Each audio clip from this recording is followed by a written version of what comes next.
Good morning, guys! It's another day in Taipei, Taiwan. So today, ang tour natin is sa Yelyu, Yelyu Geopark, Jufen, Shifen, yung normal na tour.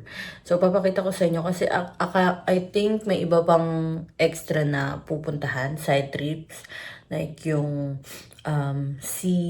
yung naka-divide yung call. Basta guys, babakita ko na lang sa inyo kasi hindi rin naibigay sa amin ni Ivan yung full na tour. Basta yun yung may napupuntahan yung Yelyu Geopark, Jufen, Shifen. So, ayun, pababa na ako. Ang meet up namin sa lobby is 10 a.m. Tapos yung pick up pala nung tour is 11:30. Dito lang din sa Ximending sa exit 4. 'Di ba normally sa Taipei Main Station. So ngayon nandito lang sa exit 4 yung pick up nung tour. And then magkikita kami ng 10 a.m. sa lobby for breakfast nila Ivan and Ati. Currently it's 9:47. So bababa na ako para wala lang. Ando na rin ata si Ati. So ayun. See you later. So everybody is the first time come to Taiwan or many times or second time? There's some.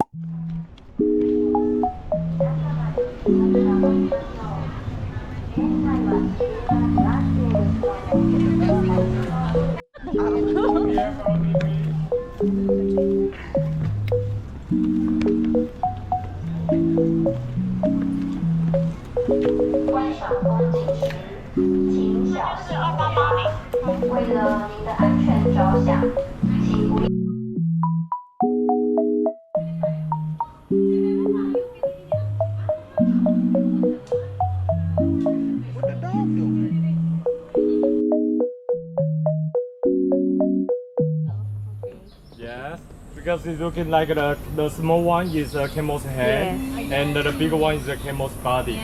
Okay, looking like the camel looking you. Okay. Cute. Oo nga, no? Parang may eyelashes. Camel. That's a camel. Oo, mga camel.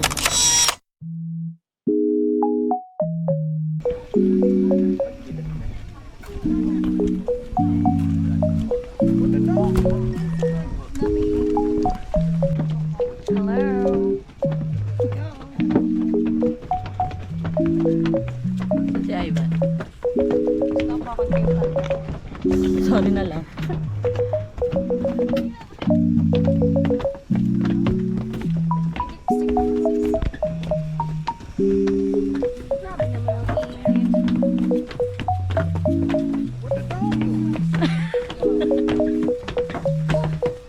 Wow! Siya. Wow! Okay, now this one all is you can see the whole Yellow Geo Park. Okay, and now left side this one is Zhongwan. Paid na siya. And this one of course siya because of the years or million years of the erosion, tectonic activities, ganyan. Picture na tayo dyan. Sa ano, mga bato-bato. Sige, sige.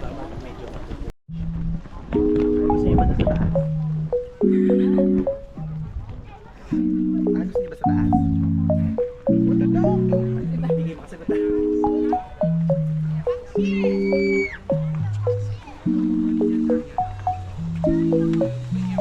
Visitor route.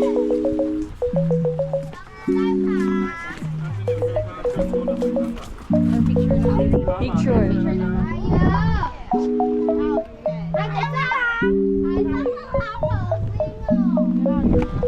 Check ka dyan. Hindi, nakachismis lang ako. Sa bridge ba doon? Ayaw! Ano? Picture ka? Hindi, okay na ako. Ako okay na ako.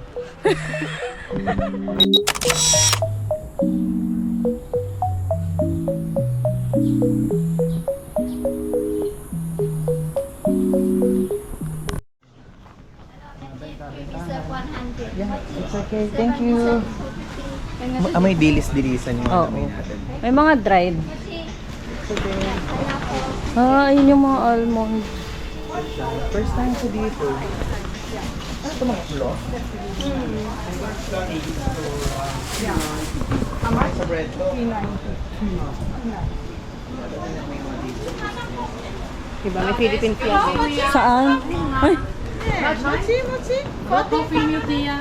Coffee milk tea? ay gusto ko bumili ng ganyan, instant. Pag nag-Carrefour na lang ta. Ako doon natin talaga ako lahat yun. Oo. Pili ko kailangan natin ng ilang oras doon. Pili nga, kailangan natin i-request. Buong araw naman yata tayo dun eh. Tapos bukod na yung malahat. Ako ang nag-wagi. Parang gusto ko na mga ganito. Gulaman ba ito? Hindi, yan ang mango. Herbal jelly. Gusto ko pinita yung sausage sa part na to. Pero wala. Ay, ang taray naman ng Taiwan coconut. Parang ang sarap.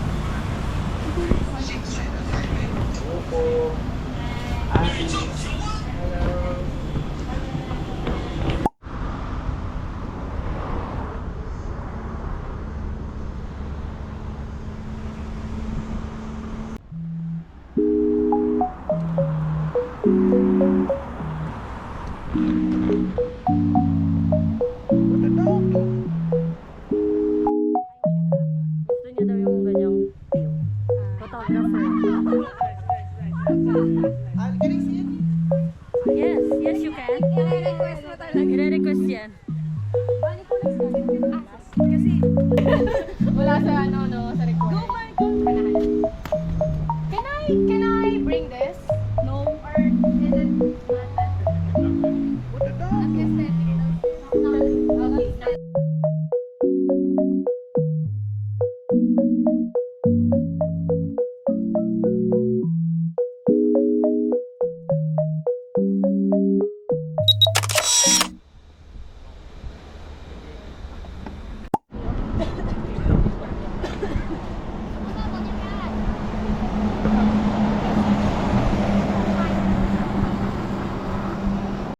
We call it Indian sea because this one has a two color.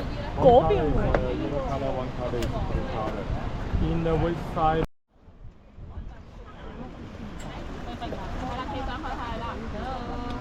Nag-yelong inom. Na?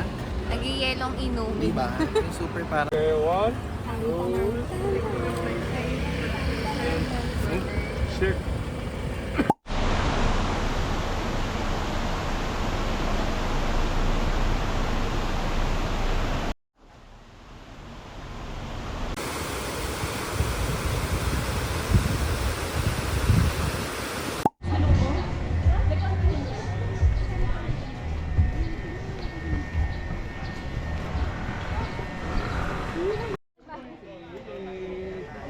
Just say, maybe house have a house number. House number is like this.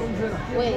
Okay, house number is like this. When you arrive at house number 155, and the next door you need turn right. Okay? 155. Yes, 155. Okay, everybody clear? Yay! Okay, now you're free. Yay! Okay, and the inside have many person, and some person come to here for the vacation. Some person come here for the job. What job? Oh. This job. Okay. So care for your money, care for your bag. Okay. 好，明白了。那懂了。有些人来工作。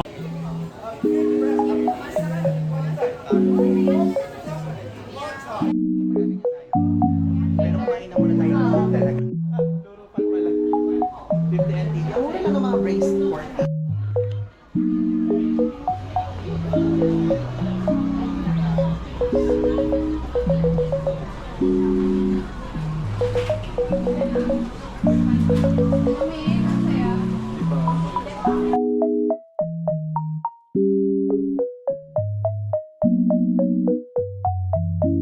What the dog?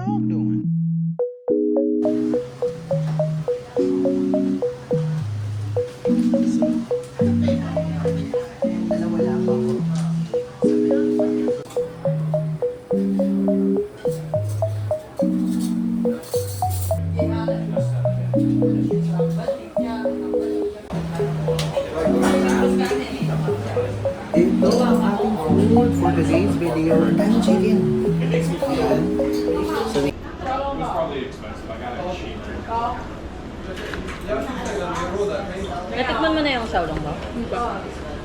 Parang dry. Parang dry, no? Baka para sa kanya. Ito siguro, I think. Meron ba ng ano? Ang hirap ng sabaw mo, dry. Meron? Wala.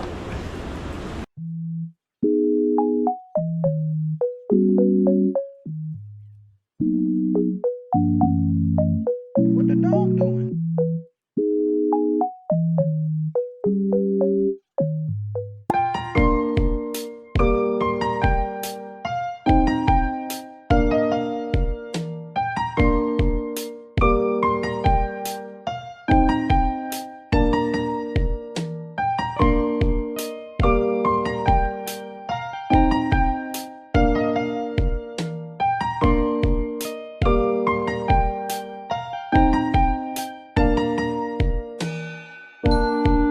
Yung itsura dun sa Brazil. Alam mo yung mga building yung sinasabi ko sa'yo.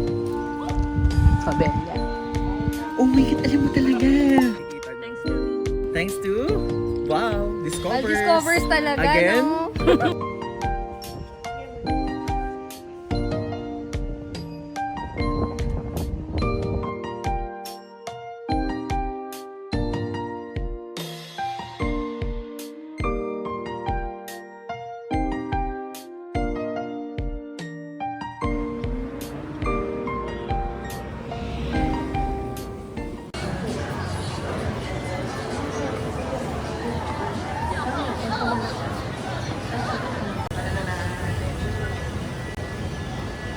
Anong bibilin mo sa dong? Kiss me. Wow. Kiss me mascara. Oo. Cheers! Bibigyan ka lang sa kapibara. Ang random. Guys, we're home. Sorry na. Ang haggard na natin dahil tapos na yung tour natin. And yung mga napuntahan natin is sa... Nakalimutan agad. Sa Yelyu Geopark. And then, yung Yin Yang Sea. Na meron ding view nung 13... lagay ko na lang dito. Nakalimutan ko. Sorry na guys. 13 ruins. 13 floor ruins. Na-feature ko na to actually sa mga dati kong vlog. Kung gusto nyong panoorin guys. Tapos, dun sa Tipat Mountain and Kilong Mountain. Kita rin siya dun. Sa Yin Yang Sea. And then, dumaan din tayo sa Golden Waterfalls. Actually guys, share ko lang. Parang mas maganda siya nung time na pumunta kami ng spring. Kasi maulan nun. Tapos talagang makikita mo na may yellow-yellow siya. So parang golden waterfall effect talaga. Kanina kasi parang more on brown. Ganun siya. So, pero maganda pa rin naman. So, ayun, share ko lang. Tapos sunod na is sa Jufen. And 2 hours kaming nag-stay doon. Makikita niyo sa vlog ni Ivan, yung mga pinuntahan namin din doon. Kasi puro clips lang yung mga mga binidyo ko. Kasi nahihiya ako guys. Hindi pa ako sanay na nagva-vlog ng may ibang tao. Actually, mas sanay pa lang ako kapag si Tita Pau, yung travel buddy ko, yung kasama ko. Kasi talagang inaano niya akong mag-vlog ka, magsalita ka, ganun. Support. Although sila Ivan din naman, pero nahiya lang din talaga ako. Then, ayun, ang saya yung sa Juven guys kasi nakapag-picture kami na wala pang masyadong mga tao. So, wala kaming halos katabi dun sa picture. Maganda palang oras yun guys. Tapos, may yung na-discover ko dati na tea house na pupunta ka dun sa parang tunnel. Tapos sa end nun, may makikita kang view. May view nung dagat. So, feeling ko, pag napanood niyo yung vlog ni Ivan, dadami na yung tao dun. Kasi ngayon, dati nung napuntahan ko yun, as in wala. Hindi siya puntahan talaga. Ngayon kasi parang meron ng paunti-unti. Hindi ko sure. Siguro meron nang gumawa ng video sa TikTok. So, ayun. Tapos, ang expected talaga namin is pupunta pa sa Shifen, yung sa lantern, pero hindi pala siya nakasama doon. So, okay lang kasi pare-pareho kami nila Adi. Although, expected siya, pero in some way, okay lang naman kasi hindi na namin first time pare-pareho nila Adi and lalo na si Ivan. So, nakapunta na kami sa Shifen. Na-feel bad lang talaga ako dun sa mga kasama namin na mga teachers, sila ma'am, kasi first time nila ngayon sa Taiwan and highlight yun kapag pupunta ka ng Taipei, yung magpapalipad ka ng lantern, 'di ba? Tapos magwi-wish ka. Sana makapunta pa rin sila. Sana may mahanap silang yun lang yung itutour or siguro mag-Uber ganun. Kaso feeling ko mahal kasi. Tapos mahirap yung doon, yung DIY na magko-commute ganun. So, sayang. Anyways, guys. Pagdating ko lang dito sa Ximending is naglibot-libot lang, tapos bumili kami ng sausage. Kumain kami ng sausage, tapos bumili kami ng milk tea na hindi ko pa naiinom, yung 50 milk tea. Ayan. Thank you, Ivan. Thank you always. And then, pumunta rin pala kami ng Donkey kasi may hinanap si Adi. Pero, bumili na rin ako ng rice cake kasi ito yung talagang win-wish ng mother ko. Rice cake. Kasi iba daw yung rice cake dito sa Taiwan. Although, ito kasi parang Japan brand ata. So, bibili pa rin ako sa convenience store ng rice cake kasi iba daw talaga yung lasa. So, ayun. Paborito niya kasing snack yan. Tsaka ito. Ayan, ito. Binili ko rin sa Donkey. But anyways, guys, may papakita ko sa inyo.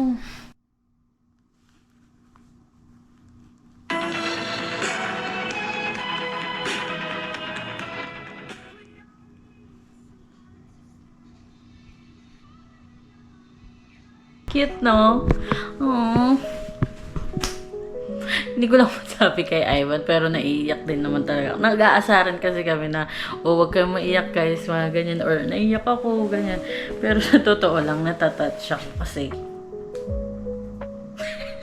Sorry na guys, mababaw kasi talaga yung luha ko. Pero sobrang touch lang din talaga ako na yun yung goal niya, no? Yung makapag-reach out sa mga subscribers niya kapag nag 100k siya. Alam mo yung iniisip pa rin niya yung subscribers niya kapag nakuha niya na yung achievement na gusto niyang makuha, which is yung maka 100k. Tapos sobrang swerte na isa tayo dun sa napili. Alam niyo, sobrang surreal pa rin talaga. Pag iniisip ko siya, pagkakwentuhan namin si Ivan, parang normal lang, ganyan. Sobrang bait kasi niya. Tapos magkaka-jive pa talaga kaming tatlo. Tawa kasi kami ng tawa. Tapos, pag naiisip ko siya, na lalo pag may nagpapapicture sa kanya, parang naano ko na, pinapanood ko lang to eh. Ang feeling ko nakikita ko na ngayon ng personal. Tapos nandito na ako, kasama ko siya nagtutour. Tapos, all expenses paid pa. Doon talaga ako naiiyak eh. Hindi joke lang. So, ayun, Ivan. Sana, kung pinapanood katawa ko, Ivan. Ano ba yan? Kung pinapanood mo to, yun lang. Katulad nga nung sa comment ko, keep inspiring more people. Ganyan. Kasi, maraming nai-inspire, or hindi man ma-inspire kung hindi nila kayang makalabas ng ibang bansa or wala pang budget, ganun. At least, napapanood namin, na-experience namin kahit through you, ganun. Na-experience namin through you. Nakikita namin yung ibang side ng mundo dahil sa'yo. Ganun. So, thank you. And thank you again sa trip na to. Anyways, guys. Ayun lang. Good night. And thank you sa pagsama sa amin ngayong araw na to. Tomorrow ulit sa next, adventure with Ivan. Good night, guys.